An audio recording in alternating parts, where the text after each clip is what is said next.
दूसरी बड़ी खबर भोपाल से है। एमपी में विधानसभा चुनाव लड़ेगी आम आदमी पार्टी। सीटों पर चुनाव लड़ेगी आम आदमी पार्टी। निकाय चुनाव में ही एंट्री होते ही आप कार्यकर्ताओं को मिली संजीवनी। प्रदेश में संगठन को मजबूत करने पर शुरू किया जोर देना। सभी 230 विधानसभा सीटों पर चुनाव लड़ेगी पार्टी। दूसरी बड़ी खबर आपको भोपाल से बता रहे हैं। सभी 230 विधानसभा सीटों पर चुनाव लड़ेगी पार्टी। एमपी में विधानसभा चुनाव लड़ेगी आम आदमी पार्टी। बड़ी खबर आपको बता रहे हैं। सीटों पर चुनाव लड़ने के लिए तैयार है आम आदमी पार्टी। निकाय चुनाव में एंट्री होते ही आप कार्यकर्ताओं को मिली संजीवनी। प्रदेश में संगठन को मजबूत करने पर शुरू किया जोर देना। आपको बता दें 230 विधानसभा सीटों पर चुनाव लड़ेगी पार्टी।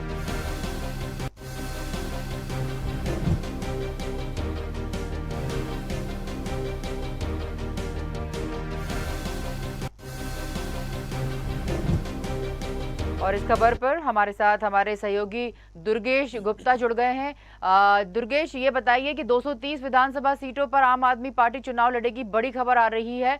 और जिस तरह से ये एंट्री मिली है, जिस तरह से ये अपेक्षित थी, हम सभी को ये बहुत आश्चर्य की बात है कि जब 230 सीटों पर आम आदमी पार्टी चुनाव लड़ेगी तो कैसा माहौल आने वाला है सामने। तो क्या अपडेट है इस खबर पर? बिल्कुल सानिसा, अगर 2023 विधानसभा चुनाव की बात करें तो बड़ा ही रोमांचक मुकाबला देखने को मिलेगा हम सभी को, क्योंकि जिस तरीके से भारतीय जनता पार्टी या कांग्रेस पार्टी दोनों ही मजबूत दल माने जाते हैं मध्य प्रदेश में, और दोनों ही दलों ने जिस तरीके से रणनीति बनाई है 2023 विधानसभा चुनाव को लेकर, लगातार अब बैठकों का दौर जारी है। बैठकों के दौर के साथ में रणनीतियां बनाना दोनों ही पार्टी ने शुरू कर दी है। इसी बीच में दोनों ही पार्टियों में अब एक और चिंता का विषय पैदा हो रहा है, वो है आम आदमी पार्टी का। आम आदमी पार्टी मध्य प्रदेश में अब एंट्री कर रही है, चूंकि नगरीय निकाय चुनाव में जिस तरीके से उनको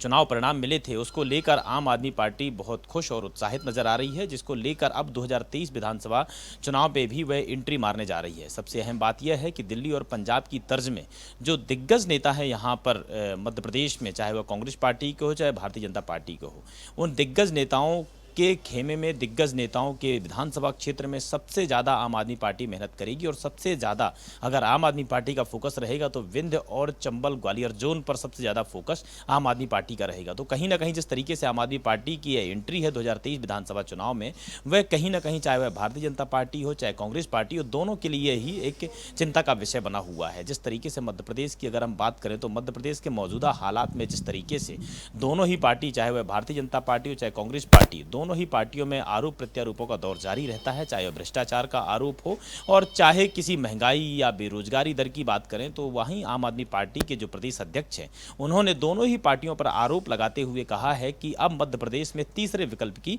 जरूरत है। जिस तरीके से हम देख रहे हैं कि मध्य प्रदेश में महंगाई आसमान छू रही है, बेरोजगारी दर लगातार बढ़ रही है, भ्रष्टाचार के खेल आए दिन निकलकर सामने आते हैं। और चूंकि जिस तरीके से भारतीय जनता पार्टी के पहले कांग्रेस पार्टी थी, कांग्रेस पार्टी सत्ता में थी, कांग्रेस पार्टी ने भी सत्ता में रहते हुए कुछ खास मध्य प्रदेश की जनता के लिए काम नहीं किए हैं। और अब मजबूरन चूंकि मध्य प्रदेश की जनता के पास विकल्प नहीं है, इसलिए भारतीय जनता पार्टी की सरकार बनती है। लेकिन भारतीय जनता पार्टी भी तमाम आरोप और प्रत्यारोपों से घिरी हुई पार्टी है। इस वजह से अब मध्य प्रदेश में एक तीसरे दल की जरूरत है, तीसरे विकल्प की जरूरत है, जिसको लेकर आम आदमी पार्टी यहां पर उतर रही है। और मध्य प्रदेश की जनता को एक तीसरा दल और तीसरा विकल्प मिलेगा। आम आदमी पार्टी पंजाब और दिल्ली के तर्ज में यहां पर काम करेगी, यहां पर 2023 विधानसभा चुनाव लड़ेगी। बिल्कुल ठीक कहा दुर्गेश आपने। और जिस तरह से आम आदमी पार्टी की मध्य प्रदेश में एंट्री हो रही है, ये एक चौंकाने वाला विषय भी है, क्योंकि इतने सालों से भाजपा काबिज है और कांग्रेस और भाजपा दो ही पार्टियां लोगों के मुंह पर चढ़ी हुई हैं। और अब आम आदमी पार्टी की एंट्री मध्य प्रदेश में होने जा रही है। आपको क्या लगता है कि जिस तरह से आम आदमी पार्टी ने चुनाव लड़के सिंगरौली की सीट जीती है और अब 230 सीटों पर विधानसभा की आम आदमी पार्टी चुनाव लड़ेगी, तो क्या इसका भविष्य क्या दिखाई देता है?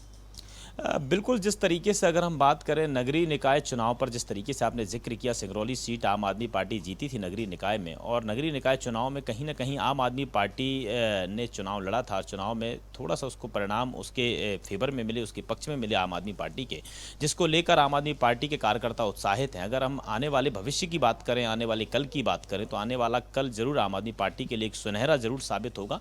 क्योंकि जिस तरीके से अगर हम देखें मध्य प्रदेश में, तो मध्य प्रदेश में दो ही सियासी दल मजबूत माने जाते हैं कांग्रेस पार्टी और Bharatiya Janata party. Congress party, Bharatiya Janata party दोनों ही आरोप और प्रत्यारोपों से घिरी हुई रहती है। कांग्रेस पार्टी की अगर हम बात करें तो कांग्रेस पार्टी भी सत्ता में काबिज थी 2003 के पहले मध्य प्रदेश में, और जब सत्ता में काबिज में रहते हुए मध्य प्रदेश में इतने विकास कार्य हमको आज भी याद है कि जिस तरीके से यहाँ पर सड़कें हैं, बिजली हैं, ऐसी मूलभूत सुविधाएं थी जो मध्य प्रदेश की जनता को मुहैया नहीं हो पाती थी। जिन मुद्दों को लेकर भारतीय जनता पार्टी यहाँ पर मध्य प्रदेश में काबिज हुई 2003 के बाद में, सड़क, बिजली, पानी, इन मूलभूत सुविधाओं और मूलभूत मुद्दों को लेकर भारतीय जनता पार्टी मध्य प्रदेश की सत्ता में आई थी।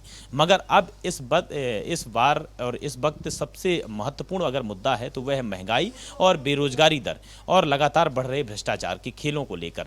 तो इन मुद्दों को लेकर कांग्रेस पार्टी जब भी मौजूदा सरकार को घेरती है तो तमाम आरोपों के बीच में प्रत्यारोप भी सुनने पड़ते हैं कांग्रेस पार्टी को, चूंकि 2003 के पहले कांग्रेस पार्टी मध्य प्रदेश की सत्ता में थी। अब इस दौर पर अगर हम बात करें तो जरूर यहां पर मध्य प्रदेश में एक तीसरे विकल्प की जरूरत है, तीसरी पार्टी की जरूरत है, और तीसरा विकल्प के रूप में अब आम आदमी पार्टी ही मध्य प्रदेश की जनता को दिख रही है। तो कहीं ना कहीं भविष्य जरूर आम आदमी पार्टी का सुनहरा होता हुआ दिख रहा है। जी दुर्गेश, बिल्कुल ठीक कहा आपने। आपका बहुत बहुत शुक्रिया इस खबर पर जुड़ने के लिए हमारे साथ। आपको बता दें कि 230 विधानसभा सीटों पर आम आदमी पार्टी चुनाव लड़ेगी मध्य प्रदेश में।